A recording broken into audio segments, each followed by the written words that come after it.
Now at noon, the man accused of shooting and killing 3-year-old Brooklyn Harris appeared in court for a preliminary hearing this morning. Just 2 days after the family laid little Brooklyn to rest. Lauren Winfrey was in the courtroom and has details. In cases like this we've seen in the past, the defense typically waives its right to a preliminary hearing. But today that wasn't the case. And when the defense entered a not guilty plea, that's when it became too much for Brooklyn's mother to handle, and she walked out the courtroom.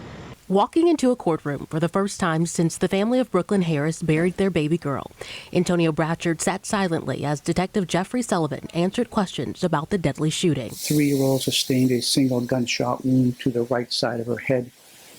That bullet traveled to her head, exited out the left side of her head. The 39-year-old has been charged with first-degree reckless homicide in a suspected road rage shooting that killed the 3-year-old girl. And although the criminal complaint notes Bratcher as the sole occupant of the vehicle linked to the shots fired, the defense questions the validity of Bratcher actually firing the shots. Prints connected to Antonio Bratcher, at least one print on the magazine, correct? His thumbprint. Not on the gun at this point, right?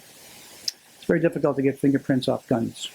The DNA were done with swap of DNA, and those results are not, those tests are now at the crime lab. The defense then asked for the case to be dismissed, suggesting the state's failure to present probable cause. But Judicial Court Commissioner Barry Phillips disagrees. Based on the testimony placed in this record, I do find that there is cause to believe that a felony probably was committed in the Porter County of Milwaukee, probably committed by this defendant. And this case now heads to trial. Reporting at the Criminal Justice Facility, Lauren Winfrey, today's TMJ4.